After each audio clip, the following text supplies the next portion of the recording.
Hey friends, welcome back to the My Creative Days podcast. I'm Lindsay, and I'm always looking for ways to save money, make life easier, and stay creative in the process. Around here, we talk about DIY projects, thrifting, home decor, furniture flipping houses, and so much more.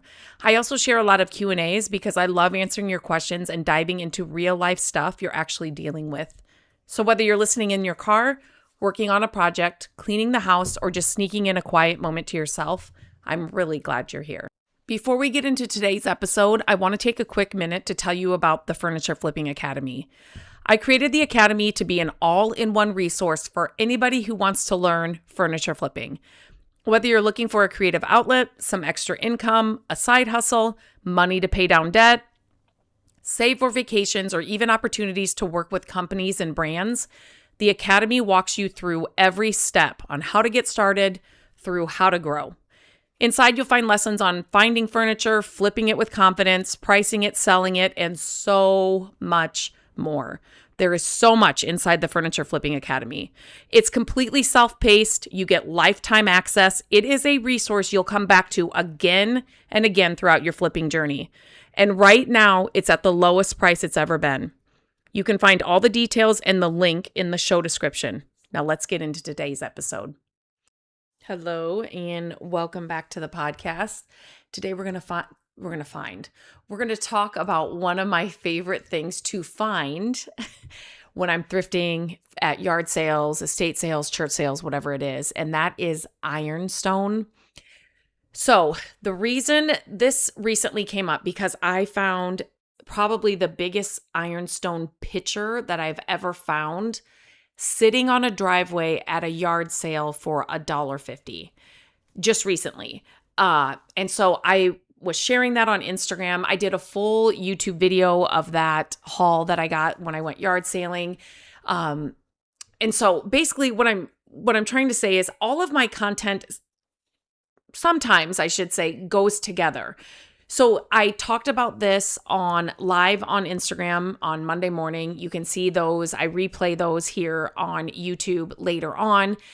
But what I'm trying to say is I wrote a whole blog post about this that I will link in the description of this podcast, but follow along on all the places if you can. So Instagram, Facebook, TikTok, YouTube here, the website, mycreativedays.com. Follow me on all of those platforms because I am sharing sometimes the same stuff, but a lot of times different stuff. So, this whole Ironstone thing has kind of taken on its own kind of thing across my content, and it usually does. Whenever I find Ironstone and I share it, I get the same question. So I thought I'm just going to put together a resource so people can kind of look at it and just kind of refer back to it when they need it. I remember when I first started learning about Ironstone and trying to look for it, I was clueless. And not that I know everything now by any means, but after looking for it and finding it over the years, there are some things that I do know. And so that's kind of what I'm talking about today because people want to know, how do I find Ironstone? What am I looking for? I love the pieces, but what am I looking for? I never know what I'm looking for. So I thought I would do this in podcast form as well because some people like to listen to content. So I thought I would just kind of go through some of these things. And like I said, I wrote a whole blog post about this and I actually share photos of the different things to look for with Ironstone. So definitely click that link in the description because it's going to show you pieces that I have in my own home and the different stamps and things that are underneath, at the bottom of some pieces and just the different crazing and some things you can look for when you're looking for Ironstone. I did do a full video on this on on YouTube here as well. So where I'm actually sharing my pieces. So you can definitely check out that video as well. If you're somebody like me that likes to have a visual when they're trying to learn something, that's the video for you. So what is Ironstone? So it has nothing to do with iron. It was created more for an affordable alternative to porcelain, and it became popular because it was strong, practical, and pretty, right? So It says here the term ironstone was first associated with masons in England after Charles James Mason patented ironstone china in 1813. So now when most people are talking about ironstone, they are usually talking about those beautiful like white vintage dishes, pitchers, like I said, platters, serving pieces. They've become very popular in farmhouse, cottage, and vintage-inspired homes. But the thing I love about ironstone, it can go with so many styles because it is so, not plain, but it is so classic, if that makes sense. But not all ironstone is white. So that's definitely, I have found pink ironstone. Some of my butter pats that I have of ironstone actually have a brown ring around the little butter pat and then a brown flower in the middle. So it's not just white. But once you start, one thing I am going to say is once you start picking up ironstone and you really start looking for it, it becomes easier and easier to spot it. But I still get stumped. In the video, if you go and watch that video, there are a couple of pieces that, even this one, the $1.50 one that I talked about here, I was stumped because I'm like, it's too white. Like, it's too perfectly white. It's probably just like a Walmart picture or something. And then when I flipped it over and saw that stamp, I about died. $1.50. There was dirt all over it. I didn't care, but it was in perfect condition. Such a good find. So anyway, so let's get to it. How do you spot ironstone? What are you looking for? So my number one tip is to pick it up. Whenever I think I have found a piece of ironstone, I pick it up. It's the easiest clue is one of the easiest clues, I'm gonna try and stick to my notes, is the weight. So real vintage ironstone is usually going to be heavier than you expect. It's so funny because I have like a gravy boat. I think that's what it is. I don't know if that's the real term for it, but when you hold it, you're like, this is a lot heavier than it needs to be.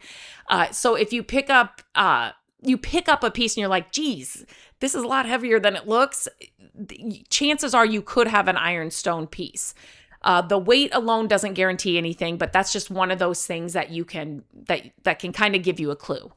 Number two, your surefire way is to flip it over and look for the maker's mark, right? So that's immediately what I do. The bottom of the dish can tell you so much. So obviously you're going to look for a maker's mark. They also call those a backstamp. It's going to tell you who made the piece, where it was made. Sometimes it'll help you determine the approximate age. Some well-known ironstone makers include names like Masons, Johnson Brothers, and Staffordshire manufacturers, but not every authentic piece of ironstone is going to have a mark, right? Some of them were never marked. Marks wear away, obviously, over time. So but that is one surefire way to be like, yep, it is, or that's a surefire way to see if it's one of those that are marked, but it's not a surefire way to say, oh, it's not marked, so it's not ironstone. Does that make sense? So just because, and look at the mark too. It doesn't mean it's automatically authentic, but once you're holding a piece of ironstone, I'll go through some of these other things that you'll look for. You'll know. And the one thing I can tell you, just like anything, if you're doing anything, the more you do it, the better you get at it. So just keep looking. And Google Lens, use your Google Lens. That does sometimes help. You can look up if there's a random name on there and you're like, I don't know if that is. Just try and Google it. Take a photo of it on your Google Lens. That will sometimes help you with that as well. If you don't know what Google Lens is, I have done multiple videos of those here on the channel as well. That is your best friend if you're any kind of thrifter, yard saler, estate sale person, whatever. It's going to help you kind of identify those pieces that you're picking up. Not all the time, but 90% of the time, it's really, really helpful. Another thing you can look for is look at the color. So a lot of people think that ironstone has to be bright white. And when I see bright white, I immediately think that's not ironstone. Because usually the pieces I'm picking up are that ivory kind of aged, ironstone. But like I said, I've picked up pink ironstone, the butter pats that I talked about earlier. But anything that's kind of got that ivory look or has a little bit of crazing, I'm getting ahead of myself, or anything like that, that's going to draw me to it faster than like a bright white picture like I just found. It doesn't, discoloration from age or use does not hurt them either. So don't think that, oh, I have to find it all white. The ones that have the discoloration from age and use are my favorite. Like I would rather have those. My favorite Ironstone pieces are those. The bright white ones, they're great, but I love those like imperfections, the discoloration. It just adds so much more charm and character to it, I think. So those are my absolute favorite. So another thing, I already talked about it, but paying attention to crazing. Crazing is basically it's a fine crackling pattern you sometimes see in a glaze. And it can sometimes be a clue that a piece is older. But I have seen that also recreated so badly. Like if you're at Hobby Lobby, Walmart, even Target, sometimes you can see, just go look at their pottery section. Sometimes they're even just like outside pots or flower pots. They will sometimes do this fake crazing kind of look. It's so bad. So there's definitely, what do I want to say? Reproductions of that. But it's not the only thing you should look at. But when I see that and you know it's not a reproduction, it's just one of my favorite things to find. So don't buy something just because it has cracks in the glaze at all, right? Like look at the entire piece. Does the weight feel right? Does the mark make sense? Like all of that. You want to look at all the other things as well. But crazing could be a good indication that it could be some ironstone.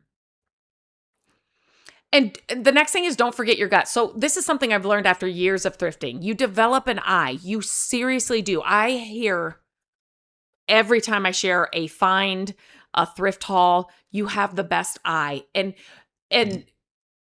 when you start thrifting and doing this oh my gosh, I've been doing it since I was little. I have been thrifting and yard selling with my mom, the original, the OG, who has taught me everything since I was little, right? When it wasn't cool, when I was embarrassed that we were going to thrift stores.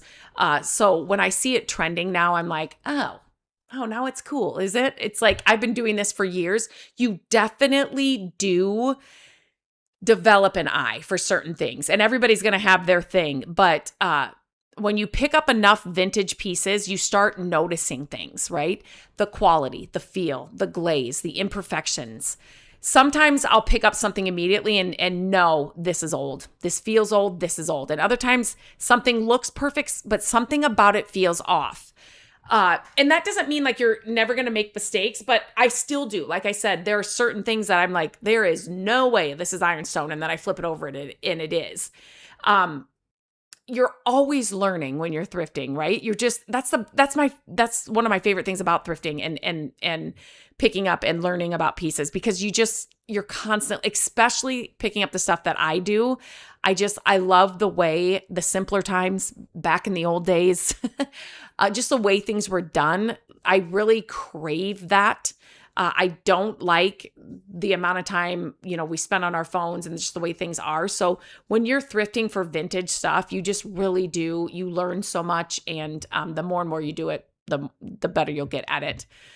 So you can find Ironstone anywhere. And for me, especially now, I'm not going to walk into an antique store and pay, high prices for it. If you're somebody that is looking to really start a collection, or you don't care about, you don't want to take the time to, hunt those pieces that you'll find here and there, definitely go into antique stores. And you're just going to pay up for them, but they're all curated there for you, right? They've done all the hunting for you. So it's definitely time is not renewable. So, you don't have the time and you don't want to spend the time, go to antique stores. The thrill of the hunt is what fuels me. And so I love that part of it. So I never feel like I'm wasting time, or if I stop at a thrift store or a yard sale. So definitely, but if you're somebody that doesn't want to do all that, go into an antique store. But you can find them. I found them in thrift stores, yard sales, estate sales, flea markets, Facebook Marketplace. You can find them anywhere. And for me, right now, my budget's pretty cheap for Ironstone. I have walked away from pieces that have been chipped and cracked, especially now if the price is too high. Now, with that being said, if they're chipped and cracked, I may look past a piece if the price is right because I'm using them for decorative pieces. So that's a question I get asked all the time. What if it's chipped or cracked or whatever? Well, you got to decide, how are you using this? What's your budget for Ironstone? That kind of stuff. So for me, it's always going to be decorative. So I don't care if there's a little chip or a little, depending. Like there was a really nice pot at a thrift store, and I can't remember what the price was on it, but there was a massive chunk out of like the top lip of it. And it's like, it was there for a while. It was there for a couple weeks, and then somebody did snag it. But for that, I wasn't going to buy it. So you just have to decide what you're using it for, set a budget for what you want to spend on Ironstone, just like with anything else. And then just decide where you want to be with it when you find it. So my final thoughts for finding Ironstone, and again, my blog post goes into tons of details. I share lists of Ironstone makers. I share all kinds of stuff. I share photos in there as well. Again, I will link to that, and I will try and link to the video where I'm actually showing you in real time in video form the Ironstone pieces, some of them that I have, so you can refer to that as well. So don't assume a piece is real because it has crazing. Don't focus on just one thing. Don't assume it's fake because it doesn't have a mark. Look at the whole picture, the weight, the maker's mark, the glaze, the quality, the history. And like I said, the more pieces you see, the more pieces you find, the easier it's going to become. So it's definitely a fun thing to look for and always kind of have in the back of your mind and kind of have on your thrifting quote unquote list. And it's something that I do look for all the time, and I kind of spot it from, a distance now. But yeah, so I thought I'd just answer some of those questions that I get asked all the time. If you have any more questions, leave them in the comments. I'm happy to answer them.